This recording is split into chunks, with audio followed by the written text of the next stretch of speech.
Merhabalar. Umarım hepiniz iyisinizdir. Uzun zamandır YouTube'da yoktum. Son dönemlerde üstümde bir halsizlik var, bir yorgunluk var. Vallahi arkadaşlar kişisel açılımları bile zar zor bitirebildiğim bir hafta oldu. Masamın başına oturuyorum. Kendimi çok yorgun hissediyorum. Konuşasım bile gelmiyor.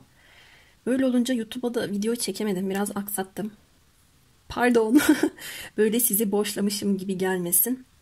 Öyle olduğum zaman çünkü çekemiyorum video. Aslında bugün beni video çekmeye teşvik eden ya da hadi kalk diye içimde bana bir dürtü veren bir kız arkadaşın yorumuydu videolardan birine. Allah'ın adını verdim lütfen artık video gelsin diye yorum bırakmış. Kolektifte de hem benim çevremde duyduğum, gördüğüm şeyler nedeniyle biraz sıkışık ve sıkıntılı enerjiler olduğunu biliyorum. Bu sebeple sizi videosuz bırakmak istemedim ama bugün deste seç ve gelmedim sizlere. Kolektif bir videomuz var. Katina ilişki açılımı yapacağım ama Katina kartlarıyla değil, Tarot ve Lenormand kartlarıyla yapacağım. Hadi dizilimimizi gerçekleştirelim. Bakalım ne çıkacak. Şu anda herhangi bir ilişki durumuna göre ayırmayacağım. Yani ayrılanlar mı çıkacak? İlişkisi devam edenler mi? Yeni başlayanlar mı? Bilmiyorum. Bakalım ne ile karşılaşacağız. Bu açılımın sağ tarafı erilleri ifade ederken sol tarafı da dişilleri ifade ediyor.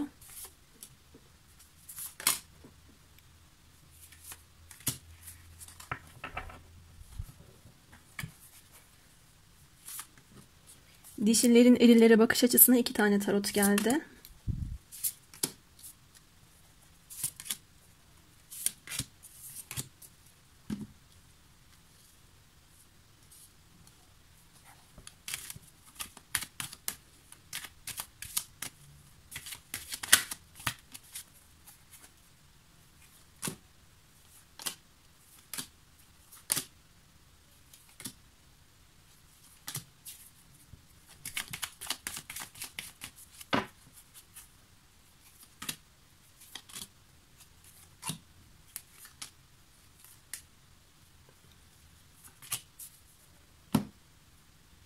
Hadi deste altında kalan kartlarla başlayalım.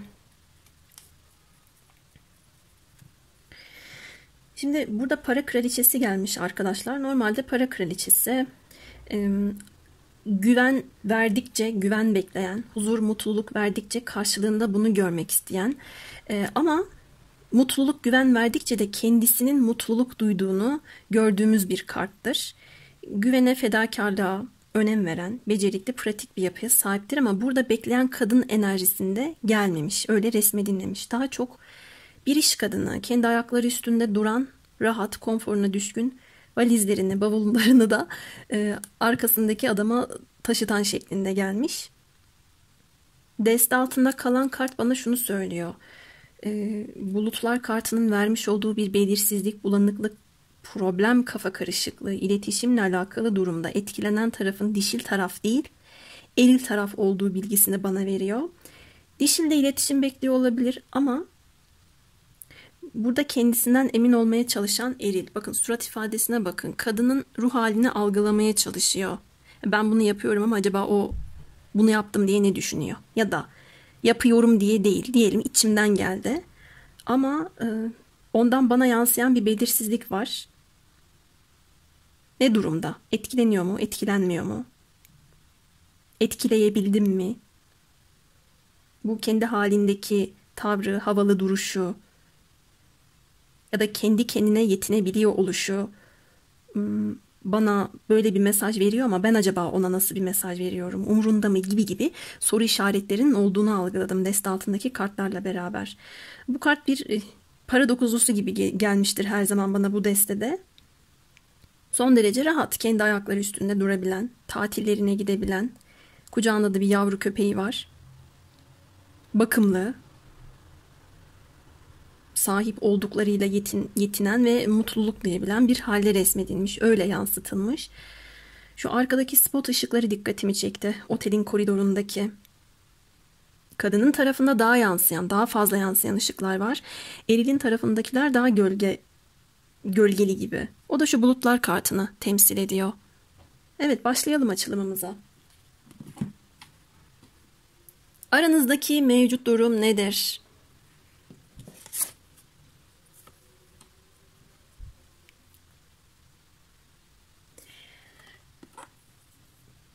Şimdi arkadaşlar bakın deste altında kalan kartla başlıyorum demiştim. Burada parlayan spot parlayan spot ışıtlarında en parlak olan kısım dişilerin kısmı. Ama burada dişilerin kafasında bir soru işareti yok. Eriller dişilerin ruh halini kestirmeye çalışıyor. Onlar gölgede kalan ya da dişilin ışık yakmasını bekleyen bir tavır tutumda. Ve bakın dikkatimi ne çekti. Bu kartta erilin gözünde güneş gözlüğü yok. Dişilin gözünde güneş gözlüğü var. Yani belki de yanıltıcı ışıklara gözlük takmış olabilir artık dişiller. Yani bunu görmek istemiyorum ya da görmek istediğim bir ışık olursa gözlüğümü indiririm der gibi olabilir. Kılıç elilisi kartı da bana burada şu mesajı veriyor. Mevcut durumda uzaklaşmayı tercih eden ya da uzaklaşmış bir kişiyle ilgili olan bir durumda henüz yüzleşilmemiş problemler olabilir. Bir ışık yakmanızı bekleyen bir erili görüyorum sevgili dişil arkadaşlarım. Aranızda uzaklık, mesafe söz konusu olabilir. Biriniz denizli bir şehirde ya da ülkede yaşıyor olabilirsiniz. Duygularını daha çok dişilerin gizlediğini görüyorum. Şimdi gözler kalbin aynasıdır derler ya. Ben buradaki dişilin umursamadığını görmüyorum ama önceliği değişmiş olabilir. Artık kendisine daha çok değer veriyor olabilir. Beklentiyi kesmiş olabilir. Kendisini parlatmaya çalışıyor olabilir. Bu enerjinin de doğrudan karşı tarafa gittiğini görüyorum. Bana biraz derin dehlizlerde, çukurlarda, ne bileyim ya burada çok derin ve karanlık bir yer resmedilmiş, kuyu gibi. Hatta şu silindirimsi diyesim geldi. Silindir gibi. Böyle bir kelime de yok da ağzımdan böyle çıktı. Çok ilginç. Silindir gibi. Şu dönen şeyler benim kafamı karıştırdı. Şu ışığa gidebilecek miyim, varabilecek miyim der gibi oldum. Hatta gemiyle beraber aynı renk bakın, aynı yeşillikte. Böyle bir mide bulantısı. Böyle bir kafa ve mide arasında bir anormallik hissettim. Bu erillerden gelen bir şey. Alkol alıyor olabilirler. Çok uzun süre bir gemi yolculuğu yapmışlar da sanki böyle ruh halleri sallanıyor gibi de algıladım. Bakacağız şimdi. Ne kadar ilginç. Buradaki gemi de bu tarafa gidiyor. Bu kısım eril kısım. Dişilerin olduğu kısma doğru gidiyor bu gemi. Karanlıktan aydınlığa geçiş gibi. Ufacık bir ışığa doğru yol alma gibi. Ya da açık bir kapı görsem bana bir ışık yaksa harekete geçeceğim der gibi. Fakat burada sabit bir enerjinin çalıştığını söyleyemem ben. Buradaki enerji biraz iki yönlü, değişken. Peki erillerin bakış açısından devam ediyorum. Adalet ve köpek. Köpekcik. Evet burada dişilin kucağında bir yavru köpek var demiştim. O köpek bu köpek oluyor. Erillerin bakış açısında kendi kalplerini, mantıklarını bir tartıya koymuşlar. Adalet kartı geldi. Belki ilahi adalet gereği. Ve bu benzetmeyi yaptığım için de kusura bakmayın eril arkadaşlarım ama bir köpek olmuş olabilirsiniz. Sadık, destek veren, yardımsever, hizmetine amadeyim efendim dediğiniz bir dişil olabilir. Bunu yansıtabilirsiniz, yansıtmayabilirsiniz ama burada ektiğinizi biçme ilahi adalet sürecini görmekteyim. Şöyle bir durum da olabilir. Bazen köpek kartı bize ruh eşi ilişkilerini verdiği gibi platonik bir aşkı da verir. Ben bunu hissediyorum. Şimdi kendi kalbimi terazinin bu kefesine koyuyorum ama karşımdaki insanda böyle bir durum var mı yok mu gibisinden bir yoklama da çekiyor. Yoklama da yapıyor olabilirsiniz kendi içinizde. Ben bakış açınızda sevgiye, aşka kendinizi, kalbinizi açtığınızı gördüm. Önemli kararlar alma evresinde oldukları çıktı erillerin. Peki ruh hallerine bakalım. Bu ne ya? Bunlar aşka gelmiş. Kupa şövalyesi ve zambaklar. Yoğun bir özlem, cinsel enerji, anlaşma, uzlaşma, barışma isteği, görüşme, karşılaşma ve el sıkışma isteği var. Aynı zamanda ruh hallerinde de böyle bir sükunet hakim. Huzur bulmak istiyorlar. Sizinle huzuru bulabileceklerini idrak etmiş, anlamış da olabilirler. Bu arada kendi hayatlarında iş gereği 30 yaş üstü insanlarla el sıkışıp bir sözleşme, bir anlaşma içinde de olabilirler. Böyle bir durumda söz konusu olabilir. Bu konuların olması kendi hayatlarında da bir dengenin yerine gelmesi durumunu bize kartlar ifade ediyor gibi çıkmış. Ama daha çok mesela ben erillerin kısmında eril enerji görmüyorum. Duygularla ilgili bir karar alma, daha empati yapabilme, daha şiirsel, romantik olabilme gibi bir durum gördüm.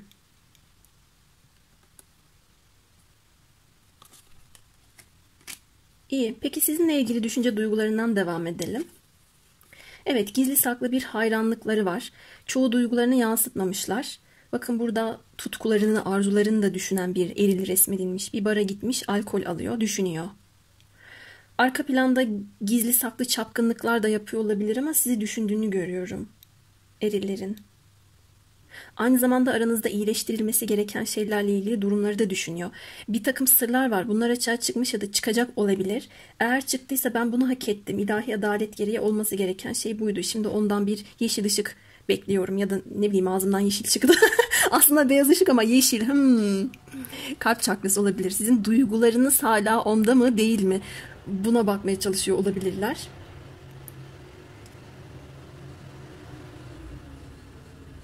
Şu arkalardaki nar sembolü beni Azize kartına götürüyor. Sizin bu kişi için doğru insan olduğunuzu, vazgeçilmez olduğunuzu, aynı zamanda sizi ulaşamadığını, gizemli bulduğunu da söyleyebilirim. Okunması gereken bir kitap olduğunuzu düşünüyor. Size okuyamamış olabilir.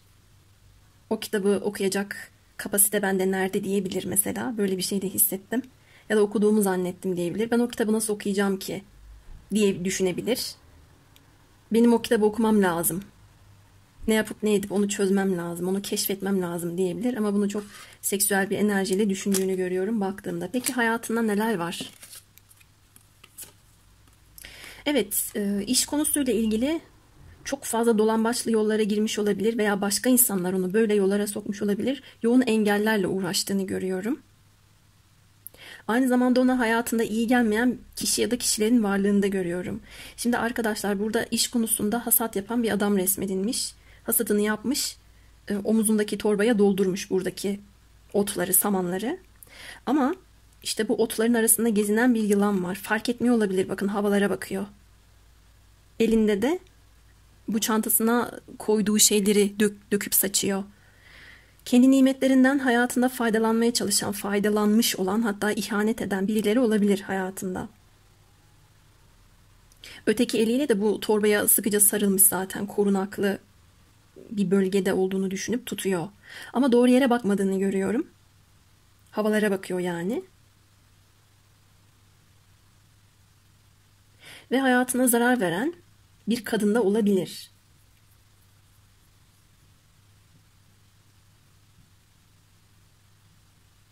Benim için okumalarda renk geçişleri çok önemli. Şu arkadaki kırmızı tarlaya dikkat ettim. Mesela bu tarla niye kırmızı? Tarla kırmızı olur mu? Ne bu burada? Çok cafcaflı bir renk ya. Tutkusuyla, değişik yöntemleriyle bu kişiyi etkilemeye, bu kişinin dikkatini çalışmaya çalışan farklı bir dişil karakter olabilir arkadaşlar. Ya da kırmızı bize kök çakrayı verdiği için bu kişinin hayatında şu an farkında değil ama bir sözleşme, anlaşmada eğer yapıyorsa kariyer konusunda etrafta dolanan, onun emeklerine zarar verecek olan bir yılan var. Böyle bir durum söz konusu. Peki sizle ilgili niyet ve hedeflerine bakalım. Ölüm kartı ve çocuk kartı. Çok güzel aslında. Ölüm kartından korkmayın. Burada yeni başlangıç olarak vermiş. Kozasından çıkan bir kelebek var burada. Sizinle ilgili niyetinde bitmiş olan durumu küllerinden yeniden doğdurarak yeni bir başlangıç yapma niyeti var. Bir kısmınız açısından sizden çocuk sahibi olmak istiyor olabilir. Ya da bebek adımlarıyla da olsa ben bu merdivenleri yavaş yavaş tırmanacağım, buna niyet ediyorum diyebilir. Önümüzdeki Kasım ayına kadar bununla ilgili yavaş yavaş adımlar atmaya çalışabilir. Yeni bir şeyleri başlatabilmem için hayatımda eski olan ne varsa bunları atmam gerekiyor bilincine de ulaşıp bunları yapabilir. Sizinle ilgili ben burada bitiş niyetini görmedim ama bitmiş bir durumu yeniden canlandırmak. Konuşmadığınız şeyleri konuşmak. Daha önceden aptalca hareketlerde bulunup böyle çocuk gibi sorumsuzca, şuursuzca hareket ettiği durumlara artık bir ciddiyet getirmesi de olabilir. Çünkü süregelen durumda önemli şeylerin konuşulmasını vermiş. Ve ben erilerin şöyle düşündüğünü görüyorum. Ya çok zamansız bir konuşmaydı, zamansız bir ayrılıktı, zamansız bir hamleydi. Ve o belki de şöyle düşünüyor. Benden sadakat bekledi ama ben o zaman hazır değildim. Önemli bir karar alamadım. Ona haksızlık yaptım. O da çekti gitti şimdi kendi halinde. Ben ondan emin değilim. Bu sefer de ben kendi düşünce duygumdan ya da niyetimden eminim. Ama böyle bir adım attığımda onun tavırlarını kestiremiyorum diyebilir.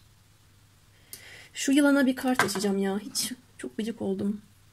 Nereden açsam? Lenormand'dan mı, tarottan mı? Tarottan açmak geldi içimden. O yılan nedir? Neyin nesidir?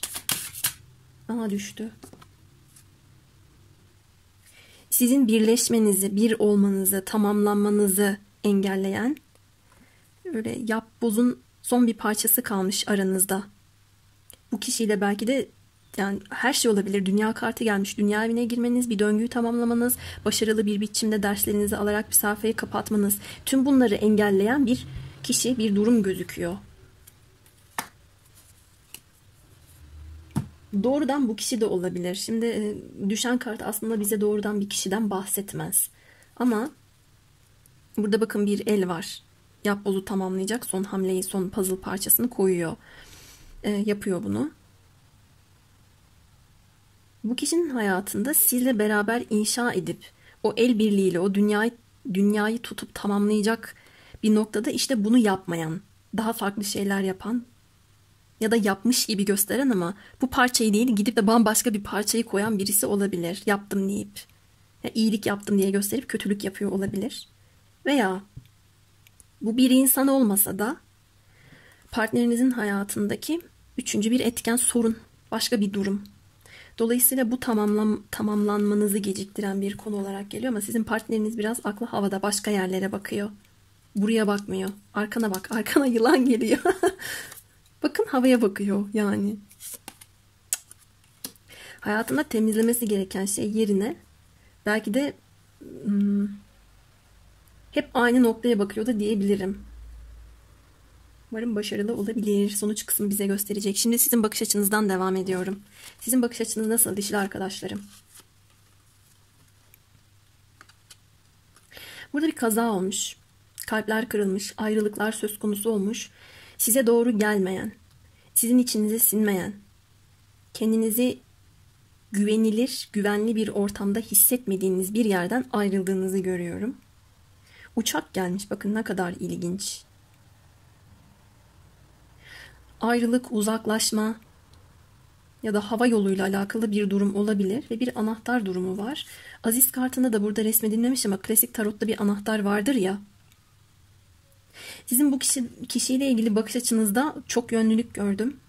Belki bu kişiden ciddiyet beklediniz. Bir çözüm, bir çıkış yolu bulmasını istediniz ama bu kişi bulmadı. Bulmadığı için siz de uçağa atladınız. Ya da diğer vasıtalar da olabilir. Burada öyle resmedildiyse de.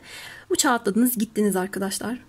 Bakış açınızda aramızdaki durum bozuldu ya da ben dürüst oldum, o olmadı durumu olabilir.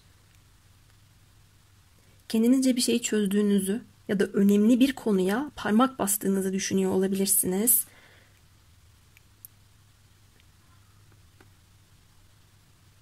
Herkes için adaletli, herkes için belki de kolektif vicdanın yeri dediğiniz bir noktayla ilgili bir şeyleri çözdüğünüzü görüyorum ben. Çünkü karşınızdaki kişinin bakış açısında da adalet kartı vardı. Herkes için en doğru olanın olması durumu çıkmış bakış açınızda. Bu doğruydu. Onun için de benim için de olması gereken oldu şeklinde bir bakış açınızı görüyorum.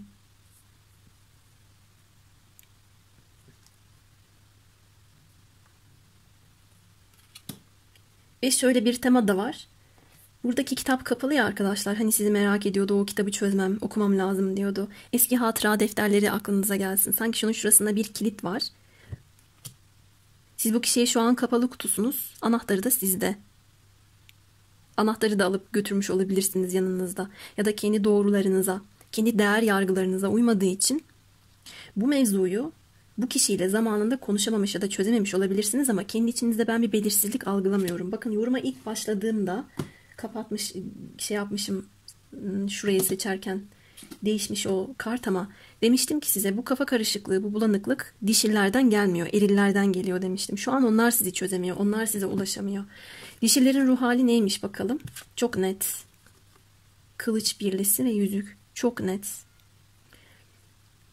Ne istediğini çok iyi bilen, doğruyla yanlışı ayırt edebilen, çok kararlı, bir ilişkiden ne beklediğiyle ilgili belirsiz hiçbir şey olmayan bir ruh hali içinde dişiller. Gerekli yüzleşmelerini yaptığını da görüyorum. Arkadaşlar çok fazla adalet teması kartlarımda dikkatimi çekiyor. Terazi burcunun kartları var.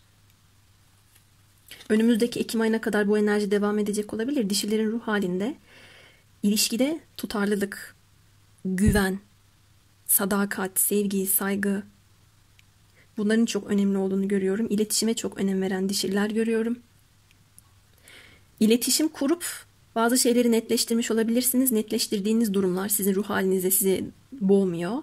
Ama bu kişiyle tekrar edecek ya da etmiş olan bir durumla ilgili kafanızda herhangi bir soru işareti olduğunu görmüyorum. Netsiniz.